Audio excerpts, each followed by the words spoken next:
जय श्री कृष्ण भक्तों, आप सभी का B S Sharma Bhardwaj channel में स्वागत है। गजाननं भूतगणाधिसेवितं कपेत्थ्यम्बुफलचारुक्षणम् उमासुतं शोकविनाशिकारिकं नमामि विघ्नेश्वरपादपङ्कजम्। गुरुर्ब्रह्मा गुरुर्विष्णुः गुरुर्देवो महेश्वरः गुरुर्साक्षात् परं ब्रह्म तस्मै श्री गुरुवे नमः। नारायणं नमस्कृत्यं नरं चैव नरोत्तमं देवीं सरस्वतीं व्यासं ततो जयमुदीरयेत्। सब द्वारन को छोड़कर आयो तेरे द्वार, श्री वृषभान की लाडली जरा मेरी ओर निहार। कथा प्रारंभ होते हैं सुनहु वीर हनुमान, राम लखन सिय जानकी सदा करो कल्याण। वृंदावन बिहारी लाल की जय। माता देवहूति कपिल देव भगवान के सामने जाकर के कहती है कि हे पुत्र, दुष्ट इंद्रियों को तृप्त करते मैं अत्यंत उदास हो चुकी हूं। इनके वासना निवृत्त नहीं होती, घोर अंधकार की तरफ जा रही हूं। सूर्य के समान तुम मुझे पुत्र रूप में प्राप्त हुए हो। ज्ञान का प्रकाश करके इस अंधकार को दूर करके मुझे मोह बंधन से छुड़ा दो। ये संसार प्रगति पुरुष का जाल है, तुम इन दोनों का स्वरूप बतलाओ। कपिल देव भगवान कहते हैं कि हे माता, मनुष्यों का कल्याण आत्मा और अनात्मा के विचार से ही होता है। मैं वही आत्मयोग तुमसे कहता हूं, तुम उसे ध्यान पूर्वक सुनो। जब चित्त विषयों में आसक्त रहता है तब जीव का बंधन होता है, जब ईश्वर में लग जाता है तब उसका मोक्ष हो जाता है। जब मनुष्यों का मन कामादि दोषों से रहित हो शुद्ध हो जाता है तब उसे सुख प्राप्त होता है और ना दुख प्राप्त होता है। जब मनुष्य का मन परमात्मा में लीन हो जाए तब उसे ना सुख होता है ना दुख होता है, ना मान का ध्यान रहता है ना सम्मान का रहता है। इस अवस्था में आत्मा को प्रकृति से परे देखता है, उसी को देवाभिमान कहते हैं और देवाभिमान नष्ट हो जाता है। इसलिए परमात्मा को प्राप्त करने के लिए, परमात्मा के स्वरूप को समझने के लिए भगवत भक्ति से बढ़कर के कोई दूसरा साधन नहीं है। सभी रहस्यों का सार प्रभु की भक्ति है।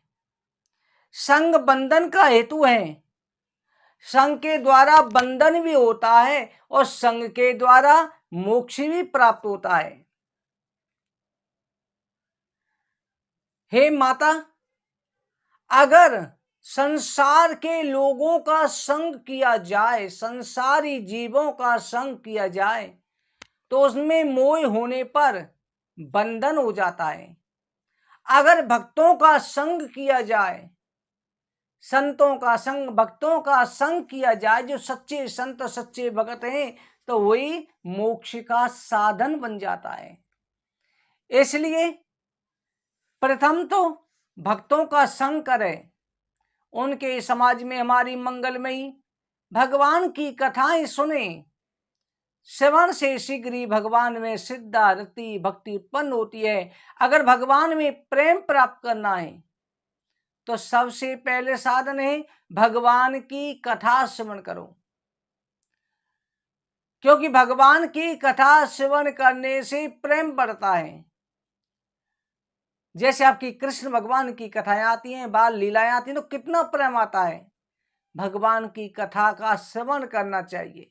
अगर आप भजन करने बैठते हैं, आपका मन भटकेगा, तपस्या करने पर भी मन भटक जाता है, परंतु कथा श्रवण करने में, परमात्मा का ध्यान करने में मन एकाग्र हो जाता है। भक्ति और एहित परलौकिक विषयों में वैराग्य हो जाता है। चित्त केंद्रित होकर के एकमात्र भगवान को ही चाहता है। हे माता, आगे क्या जानना चाहती हो? देवहूति कहते, हे पुत्र, मेरे करने योग्य जो भक्ति हो वो बताओ, जिससे मुझे तुम्हारे स्वरूप का ज्ञान हो सके। योग का स्वरूप क्या है, अंग क्या है? श्री सूत जी महाराज कहते हैं कि ऋषिवरों, कपिल देव भगवान कहते हैं कि हे माता, इंद्रियों सहित मन की भगवान में निश्चल वृत्ति ही भक्ति से मुक्ति से बढ़कर के है। अगर मन आपका संसार में लग जाता है तो बंधन हो जाता है, और मन अगर परमात्मा में लग जाए तो भक्ति और मुक्ति से बढ़कर के सुख प्राप्त होता है। वो सूक्ष्म शरीर को जला करके भस्म कर देती है। ऐसे मेरे भक्त मुक्ति नहीं चाहते, वो हमारे दिव्य रूपों का निरंतर दर्शन होता रहता है। स्वयं उन्हें अष्ट सिद्धियां प्राप्त हो जाती हैं, काल द्वारा भी उनका नाश नहीं होता। जो विषयों में आसक्ति त्याग करके अनन्य भक्ति से श्रद्धा पूर्वक मेरा भजन करते हैं, उन्हें संसार सागर से मैं पार कर देता हूं। मेरी शरण में आए बिना प्राणियों का मृत्यु भय कभी निवृत्त नहीं हो सकता। मदयाद वाति वातोयम सूर्यस्त पते मदयात वस्तिंद्रो दैत्य अग्नि मृत्यु चरति मद भयात। हे मां, मद भयात वाति वातोयम सूर्यस्त पद मद भयात। भगवान कपिल देव कहते हैं, मां, मेरे भय से वायु चलती है, सूर्य तपता है, इंद्र वर्षा करते हैं, अग्नि जलती है, मृत्यु भी मेरे भय से प्राणियों का संहार करती हुई सर्वत्र विचरती है। इसलिए मेरा भक्त नाम संकीर्तन द्वारा बड़ी सरलता से मेरे चरणों में आ जाता है तो उसे देख करके मृत्यु भी भाग जाती है। संसार में मनुष्य का परम पुरुषार्थ यही बताया है कि निष्काम भक्ति के द्वारा मुझ में मन लगा करके मुझ में ही मन को स्थिर कर दे, मेरे नारायण स्वरूप में कर दे। ये कपिल देव कहते हैं। कपिल देव कहते हैं, मां, आठम वेते सविक्रामी तत्वानाम लक्षणम पृथक।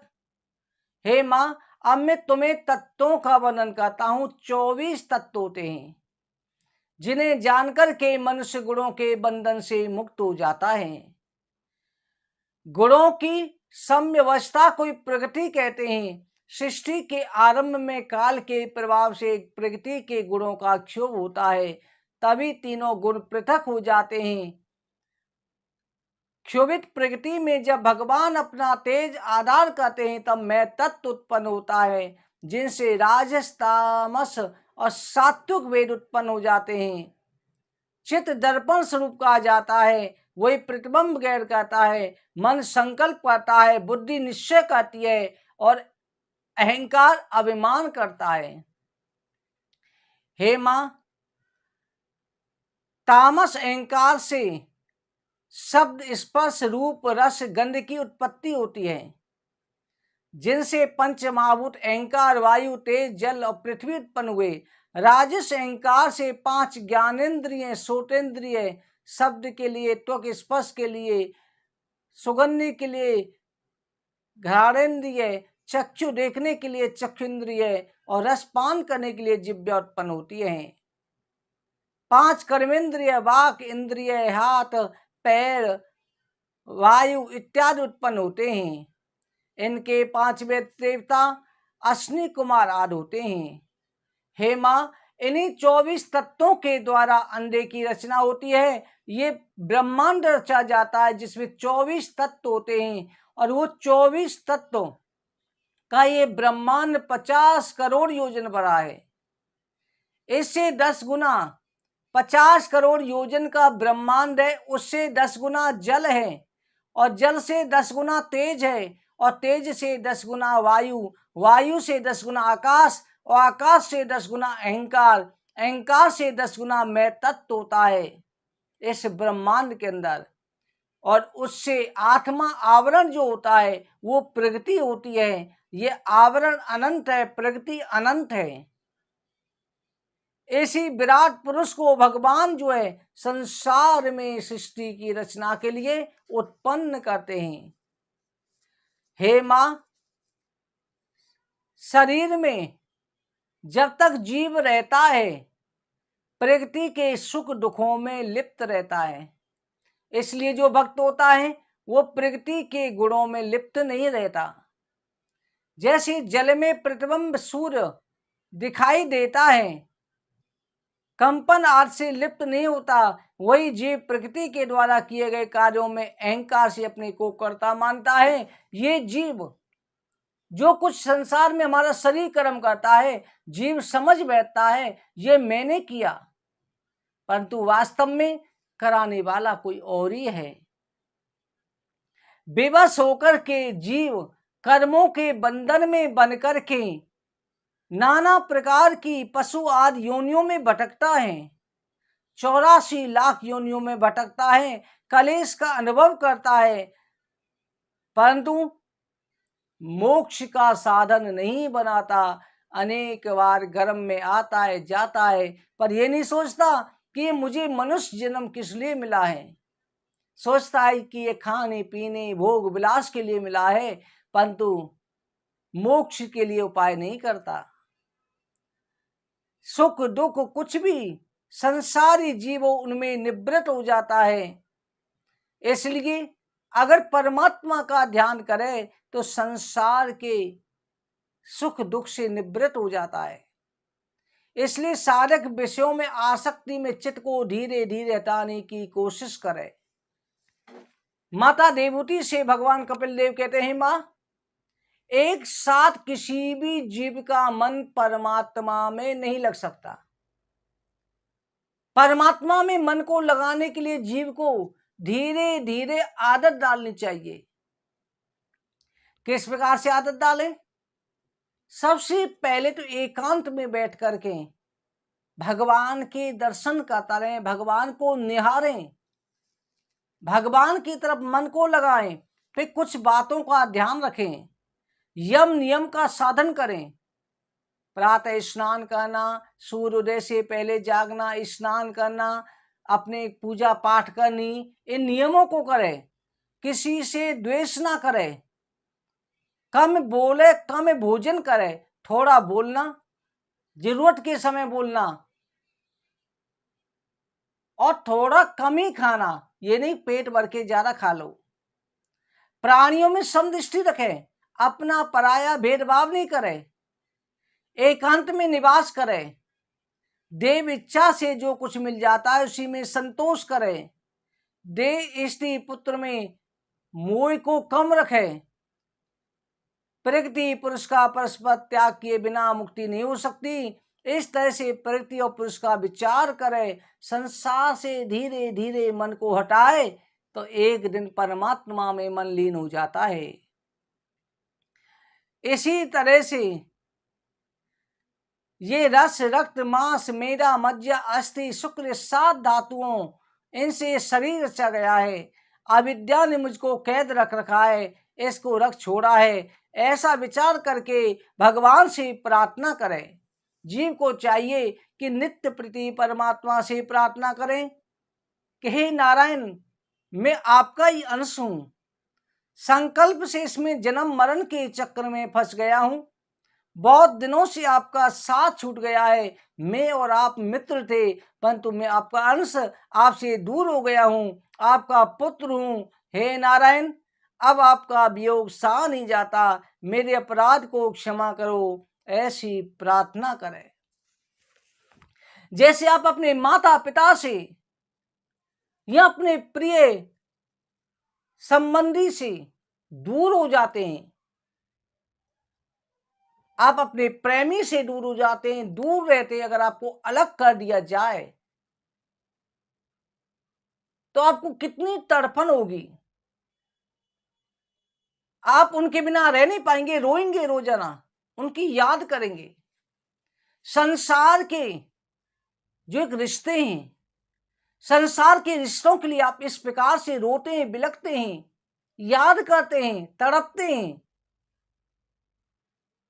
परंतु अरे जीव, तुम्हें ये नहीं पता कि तुमने संसार में कितने माता पिता बनाए। जब से सृष्टि रची है तब से हर बार तुम माँ बाप बना रहे हो। कभी जानवर बन रहे हो, कभी कीड़े मकोड़े बनते हो, कभी मनुष्य बनते हो। अनेक योनियों में तुम रिश्ते निभा रहे हो, परंतु जिसके सच्चे पुत्र थे, सच्चे भाई थे, उसको आप भूले बैठे हो। हम सब जीवात्मा, ईश्वर अंश जीव अविनाशी सभी जो है परमात्मा के पुत्र हैं। उनके पास रहते थे, उनके साथ खेलते थे, पर हमारे कर्म ऐसे थे, हम उनसे बिछुड़ गए। बिछुड़ करके आज हम उनको भूले बैठे हैं। इसलिए याद करो कि हे मेरे नारायण, मैं आपसे बिछुड़ गया हूं। हे मेरे पिता, मुझे आपकी बहुत याद आती है। याद करके परमात्मा के सामने सच्चे भाव से दिन और रात आप उन्हें याद करो। माँ बाप भी अगर जैसे घर से निकाल देते हैं, बच्चा नालायक हो जाता है, घर से निकाल देते हैं, पिता कहता है कि मेरा पुत्र कभी तो फोन करेगा। माता पिता याद करते हैं। आपकी माता पिता से झगड़ा हो गया है, आप अपने शादी के बाद में माँ बाप को भूल गए, अलग रह रहे हैं, अपनी गृहस्थी में मस्त हो चुके हैं, माँ बाप को याद नहीं करते। पर आप याद नहीं करते, माँ बाप हर समय याद करते हैं कि मेरा पुत्र कभी मिलने आएगा, कभी मुझे याद करेगा। कई बार कई तरह माँ बाप आने की कोशिश करते हैं, चाहे कितनी भी लड़ाई हो, माँ बाप हमेशा हमेशा अपने बच्चों का भला चाहते हैं। उसी तरह से मेरे नारायण, राधा रानी, श्री कृष्ण, हमारे माता पिता जो हैं, आप जिस भी इसको मानते हैं, शिव शक्ति, ये हमारे माता पिता, हमारे परिवार हैं। हमको हर समय पर याद करते हैं, अरे वो पुत्र है हमारा, वो पुत्र है। तुम्हारा असली नाम ना जाने किस रूप में परमात्मा के तुम पुत्र थे, तुम्हें याद करते हैं, याद करते रहते हैं, पर तुम कभी उन्हें याद नहीं करते। दिखाने के लिए मंदिर में दीपक भी जलाओगे, आरती भी करोगे, परंतु मोह मद, आपका मोह मन सब परिवार में रहेगा, गृहस्थी में रहेगा। तो कैसे तार जुड़ेगी? जब तक नंबर सही नहीं लगेगा तब मोबाइल फोन कैसे लगेगा? परमात्मा से सच्ची दूर रखो। रोजाना अगर आप या परमात्मा के लिए बिलपोगे, रोज अपने परम पिता को याद करोगे, तो एक ना एक दिन मेरा नारायण तुम्हें अपना ही लेगा, गले से लगा लेगा कि मेरा पुत्र मुझे याद करता है। भगवान स्वयं कहते हैं कि जो तू आवे एक पग, मैं आऊं पग 60, जो तू बनता काठ का, मैं लोहे की लाट। अरे मेरे पुत्र, एक कदम बढ़ा तो सही, मैं 60 कदम बढ़ा दूंगा। अगर तू कठोर लक्कड़ का बन के बैठा है, पेड़ बन के बैठा है, तो मैं भी लोहे की लाठ हूं, मैं भी नहीं बढ़ूंगा। जितने भी कलयुग में भक्त हुए, उन्होंने परमात्मा को याद किया, तो मेरे नारायण दौड़कर के आए हैं। उनकी परीक्षा जरूर होती है। परमात्मा परीक्षा लेते हैं, ये सच्चे रूप में याद कर रहा है या ये दुख भरे रूप में याद कर रहा है, या दिखावा कर रहा है, सोना है या पीतल है, कसौटी पे परखते हैं। तुम सच्चे भाव से अपने परम पिता को याद तो करो। किसी ना किसी रूप में मेरे नारायण तुम्हारे पास जरूर आएंगे, तुम्हारी इच्छा को पूरी करेंगे। सच्चे भाव से उन्हें अपने आप को समर्पित कर दो। भगवान श्री कृष्ण द्वारका में बैठे हुए हैं, महलों में। मां रुक्मणी भोजन की थाली लेकर खड़ी हैं, स्वामी भोजन कर लो। पर वो एक कीड़े को निहार रहे हैं। प्रभु की आंखों में आंसू आ रहे हैं। रुक्मणी जी कहती हैं कि हे केशव, आप इस कीड़े को देख के मुस्कुरा भी रहे, आंखों में आंसू भी आ रहे हैं, क्या है? भगवान ने कहा, देवी, इस कीड़े को मैं कई बार इंद्र का पद दे चुका हूं। परंतु ये मूर्ख इतना निंदित कर्म करने वाला था कि अपने कर्मों के कारण आखिर में एक कीड़ा बन गया। मैं उद्धार करने की सोच रहा, कई बार मौके दिए, पर हर बार इसने ऐसे कर्म करे, कीड़ा बन गया। अब ये कभी भी मुझसे नहीं मिल सकता। इसी तरह से हम जीवों को देख करके प्रभु की आंखों में आंसू आते हैं। ये मुझे कब याद करेंगे, कब सच्चे भाव से मुझे समर्पित हो जाएंगे। जो मैंने अपना लूं, अपने गले से लगा लूं। मेरे परमात्मा तड़पते रहते हैं अपने भक्तों से मिलने के लिए, परंतु हम ये दिखाने को पूजा पाठ कहते हैं, एक दिन करेंगे, दूसरे दिन फिर भूल जाएंगे। इसलिए सच्चे भाव से आप अपने आप को परमात्मा के प्रति समर्पित तो करो। सच्चे भाव से नारायण के प्रति समर्पित हो जाओ। मेरा गोविंद आपको अपना ही लेगा। कपिल देव कहते हैं, मां, इसलिए जब प्राणी मेरे प्रति समर्पित होता है तब मैं उसे गले से लगा लेता हूं उसे, और मुझे बहुत शांति मिलती है कि मेरा पुत्र मेरे पास आ गया। मां, मुक्ति के लिए प्रकृति और पुरुष दोनों का त्याग करना चाहिए। यम नियम साधन करके, ज्ञान वैराग के द्वारा कथा श्रवण करके मुझ में अपने मन को रमा लें। चाहे थोड़ा समय मिला करके, निकाल करके मुझे सच्चे मन से याद करें, सच्चे भाव से मुझे याद करें, तो बड़ी बड़ी सिद्धियां के उसके सामने खड़ी हो जाती हैं। और जो सिद्धियों के चक्कर में पड़ जाता है, जब भक्त मुझे पुकारता है, याद करता है, भजन करता है, तो उसके पास सिद्धियां आने लग जाती है। बड़े बड़े संत होते हैं, चमत्कार दिखा देते हैं, सिद्धियां हो जाती हैं। वो सिद्धि क्या है? भक्ति के समय सिद्धियां आती हैं, और सिद्धि के आते ही उसका मन उसमें फंस जाता है, अपना चमत्कार दिखाने में, लोगों के भलाई करने में। तो उस समय पर वो अपनी सिद्धियों का अहंकार हो जाता है, फिर जीव मुझसे भटक जाता है। और जो मेरा सच्चा भक्त होता है, वो सिद्धियों को भी ठुकरा देता है। सिद्धियों को भी ठुकरा करके वो मृत्यु को भी जीत करके सीधा मेरे पास पहुंच जाता है। इसलिए हमेशा अपने मन को मुझ में समर्पित करें। हे मां, अब मैं तुम्हें योग का वर्णन करूंगा कि योग के क्या सूत्र होते हैं। ये हम कल की कथा में वर्णन करेंगे। कथा सदा होती रहे, सुनो वीर हनुमान, राम लखन सिय जानकी, सदा करो कल्याण, सियापति राम जय जय राम। वृंदावन बिहारी लाल की जय। जय जय श्री राधे, जय जय श्री राधे, जय जय श्री राधेश।